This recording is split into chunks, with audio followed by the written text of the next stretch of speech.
para reconstruir os muros que estavam quebrados e os portões que estavam queimados. Na vida do povo de Deus, em alguns momentos, em algumas ocasiões, o muro se quebra, o portão se queima, e é preciso um esforço para se reconstruir. Faz parte da vida cristã a possibilidade da reconstrução. É a grande lição de Neemias para a vida da gente. Eu leio a partir do versículo 11, Neemias capítulo 2, a partir do versículo 11. Neemias já havia pedido autorização ao rei para ir a Jerusalém, e a cena que ele quando ele chegou. Eu cheguei a Jerusalém durante 3 dias, não contei a ninguém o que pensava fazer pela cidade, de acordo com o que Deus havia posto no meu coração. Eu me levantei no meio da noite e saí junto com alguns dos meus companheiros.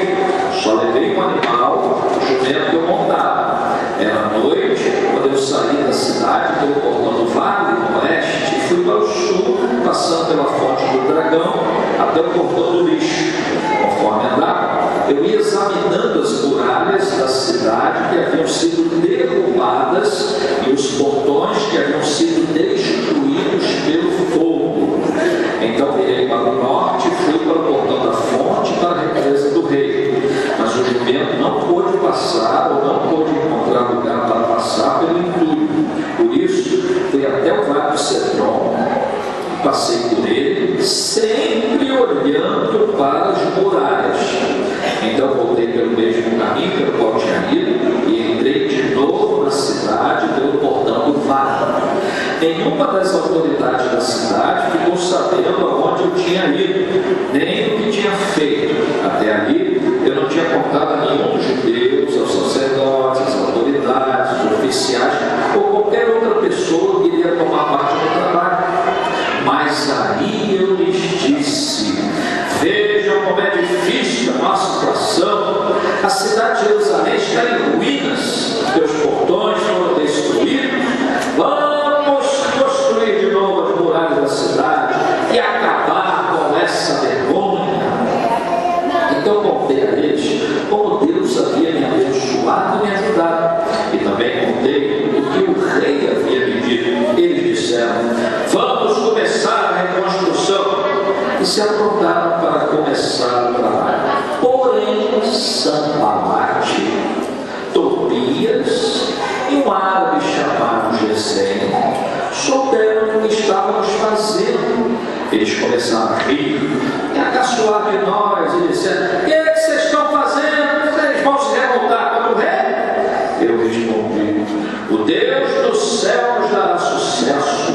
Nós somos servos dele e vamos começar a construir. Mas vocês não podem ser donos de nenhuma propriedade de Jerusalém. Não tem nenhum direito de cidadãos e não tem nenhuma parte nas tradições religiosas do povo de Israel. Amém. Amém. Que coisa bonita o livro de Neemias. Você deveria ler esse livro. É pequeno, uns 12 capítulos mais ou menos.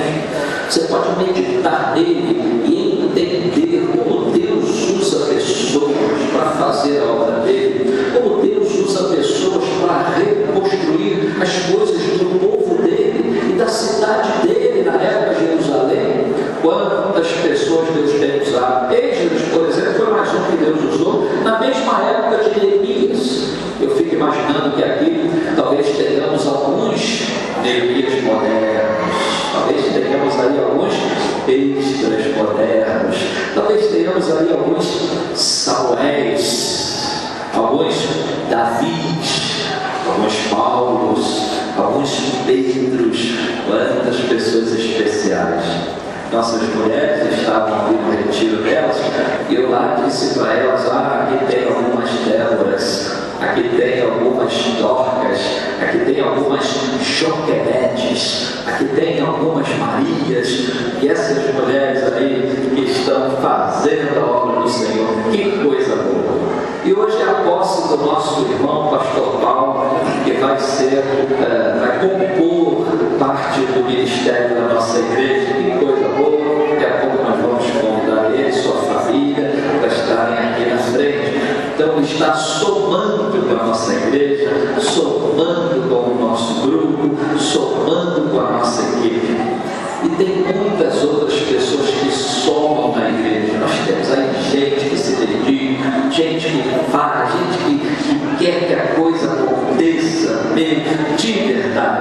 são líderes dedicados, são membros dedicados, são pessoas dedicadas. Afinal de contas, nós temos que ser dedicados a alguma coisa, nós temos que viver com dedicação a alguma coisa. Você que tem filho, a Kelly está com o filhinho pequeno ali, o Wanderson, ela está se dedicando à filhinha dela, né?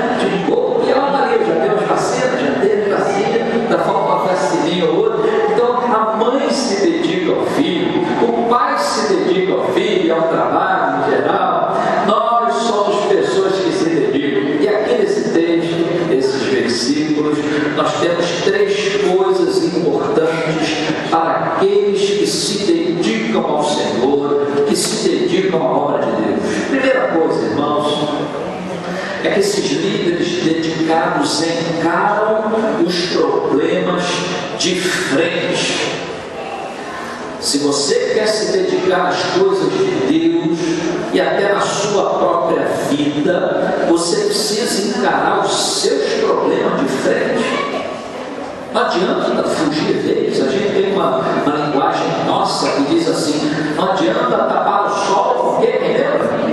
Com a peneira.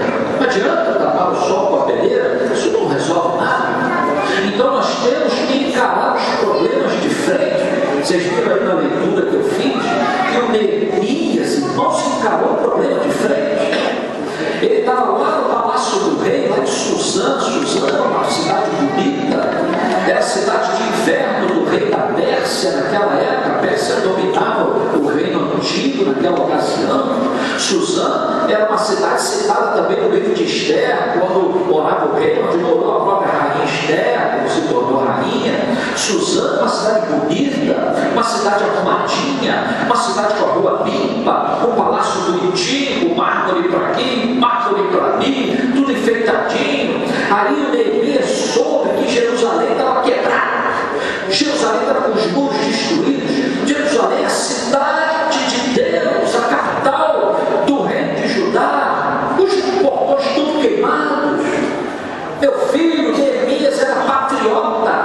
O Neemias tinha um coração na terra dele, ainda que tivesse em outra terra, o coração dele estava lá. Você que é crente em Jesus Cristo, você que é servo de Deus, a Bíblia diz que nós, os servos de Deus, temos que pensar nas coisas da onde? Quem lembra? Nas coisas de cima, irmão, nas coisas do alto. Nós não podemos ficar raiz aqui na terra, porque nós não somos daqui, nós somos do reino de Deus, irmão.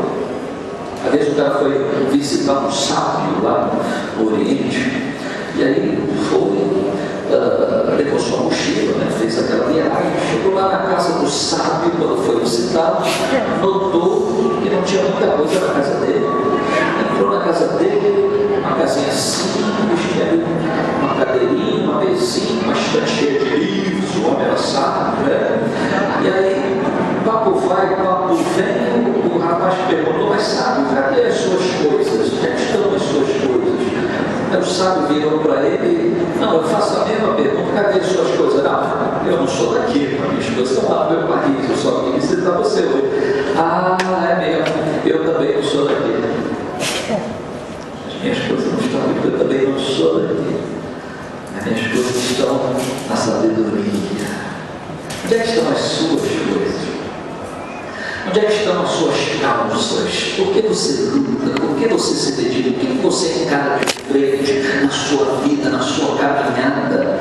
Neemias tinha o coração dele na cidade do seu Deus, na terra do seu povo. E quando ele soube que estava tudo quebrado, ele falou com o rei dele, ele orou, ele se consagrou e disse: meu rei, deixa eu ir lá consertar aquele negócio, deixa eu ir lá melhorar aquele muro, deixa eu ir lá consertar aquele portão. E tem mais, meu rei, me dá uma madeirinha aí para eu levar. Peço lá ao pessoal da floresta do rei, deixa eu levar uma madeirinha. Irmãos, o rei deu tudo para ele: pode ir, meu filho, vai, e pode levar madeira, e pode fazer roda. Ele encarou aquele problema de frente, meus irmãos, e ele foi bem sucedido, porque Deus colocou aquilo no coração de Neemias. Você não faz as coisas que não entram no seu coração. Se não entrar aqui, meu filho, não adianta, você não vai fazer. A coisa de Deus, a própria salvação de Deus, ela só funciona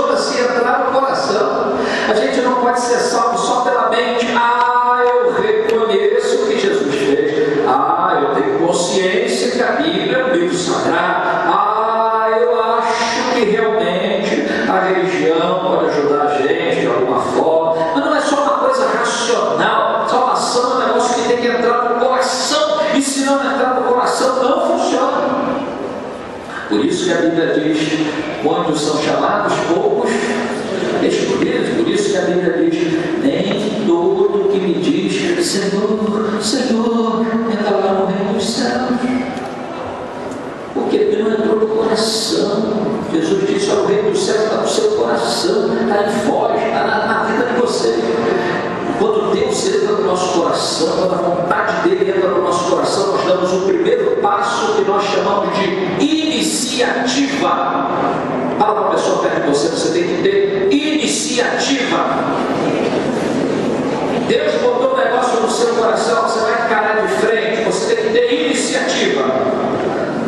Só que tem um outro probleminha que você tem que ter, senão também não funciona.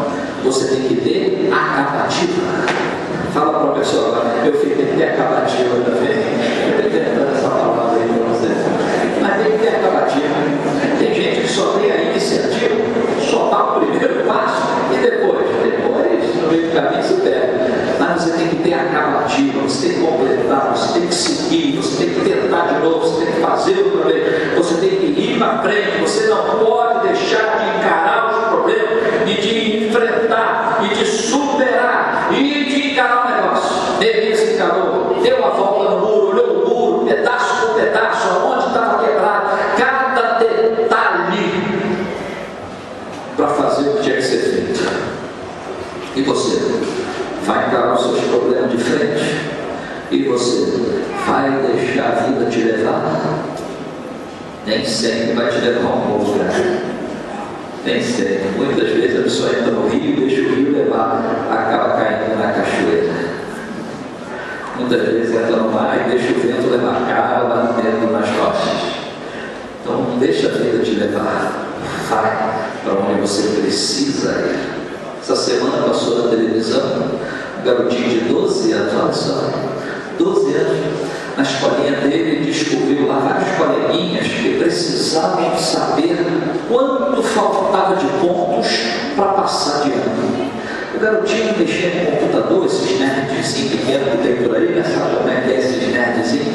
Aí o garotinho lá, inventou um aplicativo, tem mais, inventou um aplicativo que os gurizinhos começaram a baixar no celular, baixar no computador de casa e tudo, e aí botavam lá as notas que eles já tinham e dava lá quanto eles precisavam para passar de ano. Milhares de garotinhos baixaram o aplicativo. O gurizinho de 12 anos viu um problema, enfrentou o problema e fez parte da solução do problema. Amém, irmão? Faça parte da solução também. Faça como Neemias. Pastor Paulo está vindo para ajudar a gente, fazendo parte da solução. Amém, pastor? Que a graça de Jesus continue conosco. Outro detalhe, irmão, do texto bíblico é que líderes dedicados, eles aceitam os desafios e motivam outras pessoas naquilo que deve ser feito e que precisa ser feito. Quando você lê o texto todo, você vai ver que Neemias, quando foi para Jerusalém com autorização do rei, levou um grupinho pequeno, mais ou menos 12 pessoas com ele. Só que quando ele chegou lá, percebeu que a obra era muito grande. 12 não ia dar nem para saída. Ele precisava envolver as autoridades de Jerusalém, ele precisava envolver os sacerdotes de Jerusalém, ele precisava envolver o povo de Jerusalém, os homens de Jerusalém, as famílias de Jerusalém, a mulherada de Jerusalém, os gurizinhos de Jerusalém, os cachorrinhos de Jerusalém, os papagaios de Jerusalém. Nem sei se tem papagaio lá, mas se tiver, ele tinha que envolver todo mundo, porque a obra era grande. A obra era grande. E mais lá na frente de Neemias ele vai dizer isso: eu estou fazendo uma grande obra, não posso descer. Os caras queriam atrapalhar de qualquer jeito. Neemias estava motivado, Neemias sabia o que queria, Neemias começou a perceber que não era só ele, que não era só seu grupinho, mas que era a cidade que precisava ser envolvida naquela obra. O que o Neemias faz? No texto que nós lemos, o Neemias assume uma postura. O Neemias assume a postura: eu estou aqui para ser a solução desse problema. É assumido. O Neemias, meus amados irmãos, começou a mostrar o problema para os outros. Gente, olha aqui, ó, o muro está quebrado. Olha aqui, ó, o portão está queimado.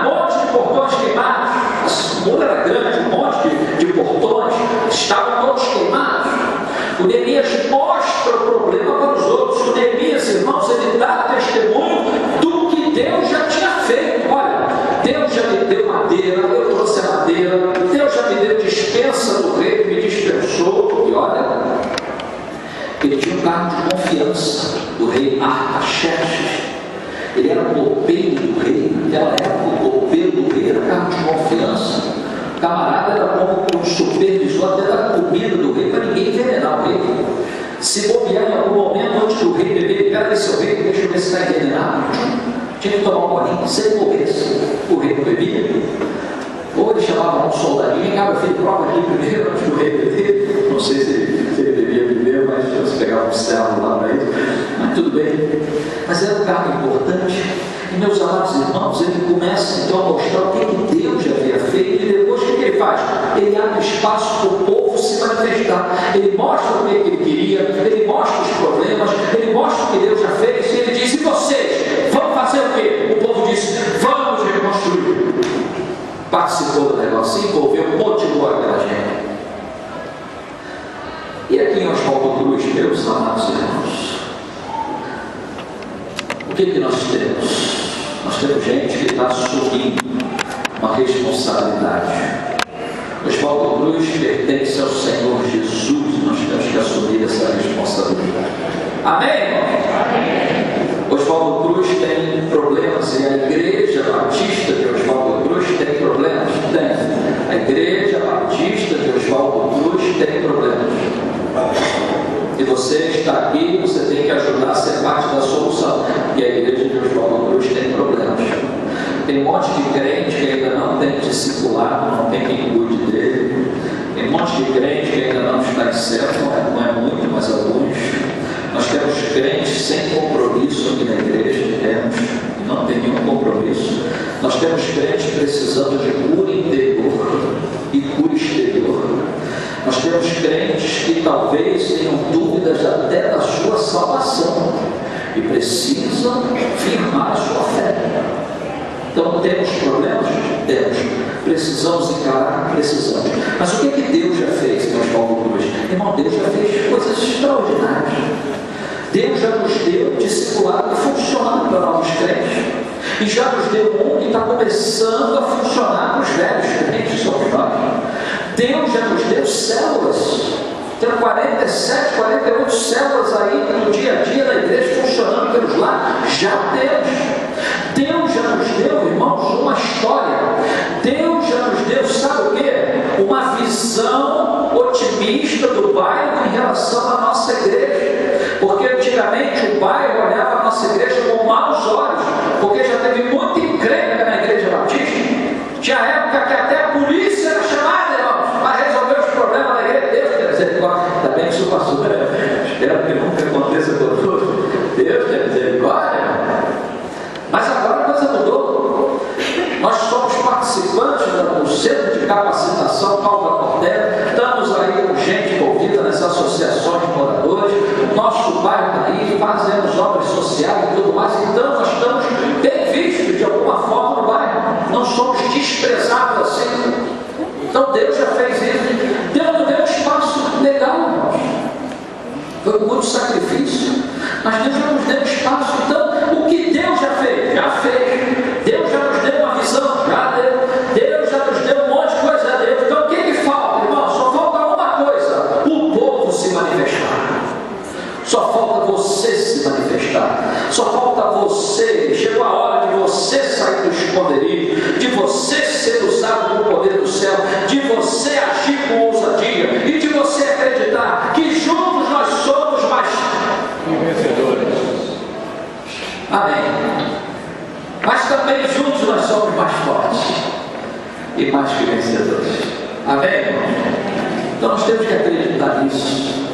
Por isso, meus amados irmãos, que a gente precisa fazer como Neemias e chamar o povo a se levantar. O Brasil está deitado em um berço esplêndido, cantamos nós, mas a igreja não. A igreja nunca pode entender isso. Nós estamos deitados em berço esplêndido, para com isso.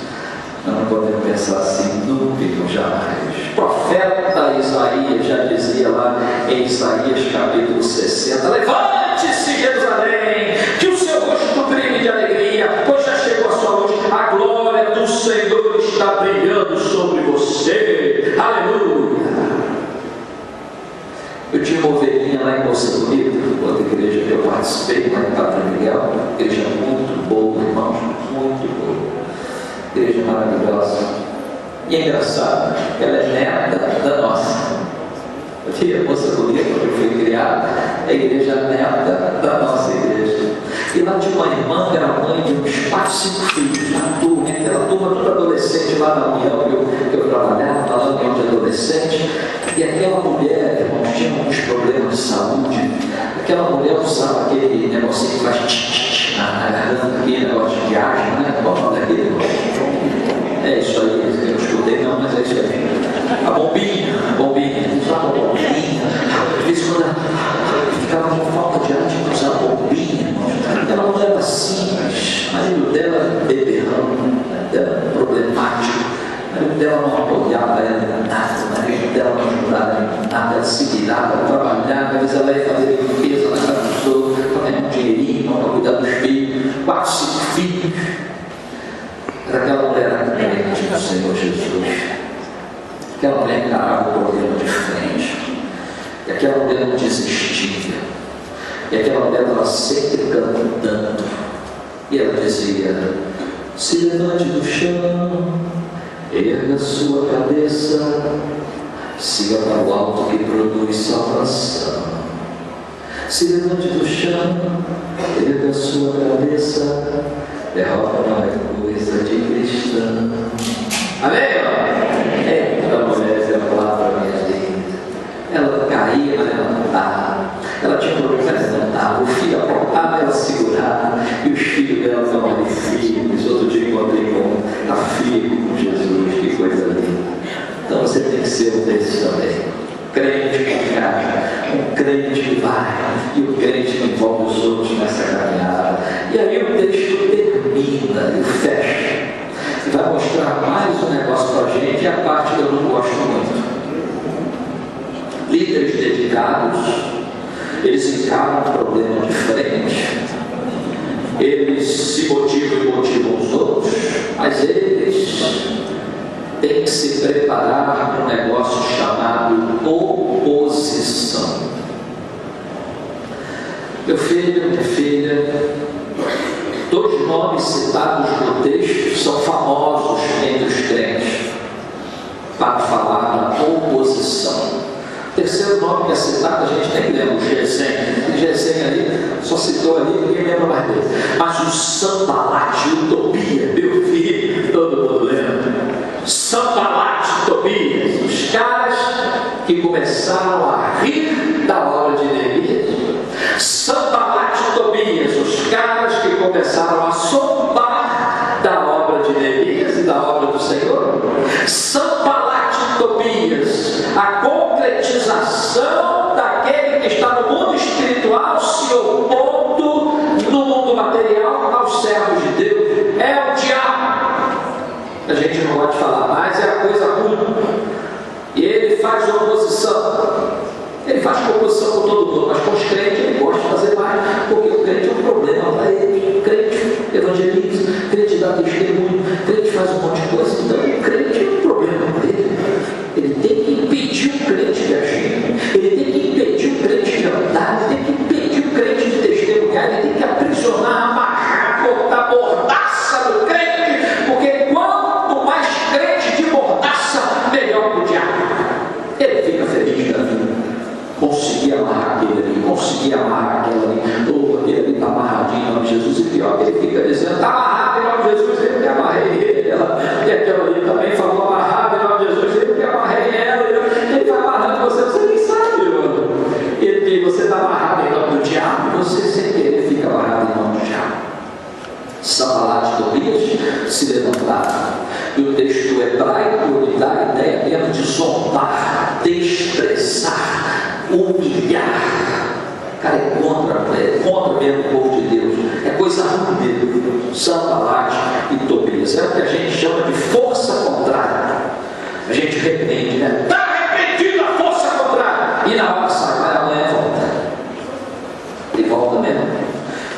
que estar acordado, e você tem que estar esperto. E Neemias, irmãos, mostra nesse texto bíblico, nessa história, nesse livro, que nós, os crentes, ainda que tenhamos oposição e forças contrárias contra nós podemos vencer essas forças contrárias, nós podemos resistir a essas forças contrárias, nós podemos superar essas forças contrárias.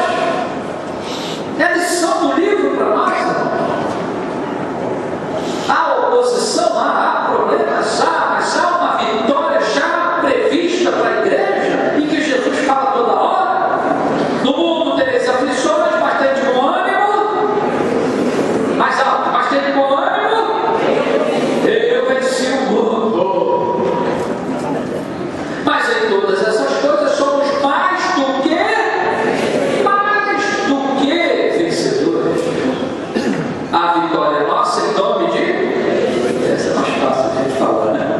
Mas as suas oposições, traumas emocionais, todos nós temos traumas emocionais, rejeição, todo mundo aqui já foi rejeitado, depressão, falta de comunhão, decepção, falta de visão, medo, doença. Quantas oposições nós temos, irmão, na nossa vida? Todos nós temos. Incompreensão, expectativa não alcançada. Você esperava alguma coisa que não veio, até hoje não veio. Então, o que a gente tem que fazer, irmão? A gente tem que fazer isso aí.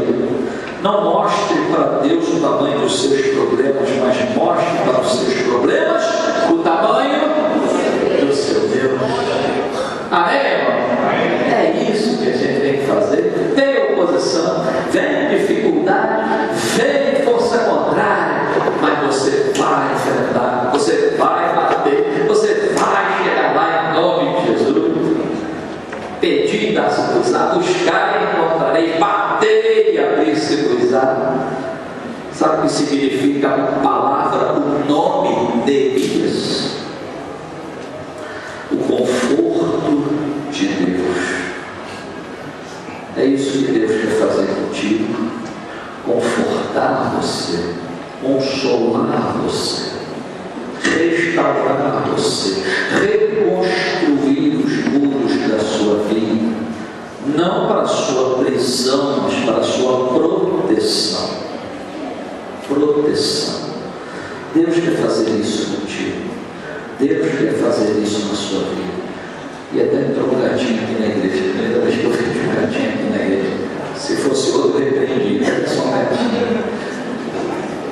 Deus quer fazer isso contigo, quer restaurar a sua vida. Amém?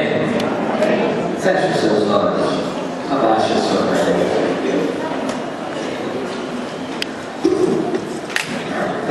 Meus irmãos, líderes dedicados encaram os problemas de frente. Você tem os seus problemas? Tem.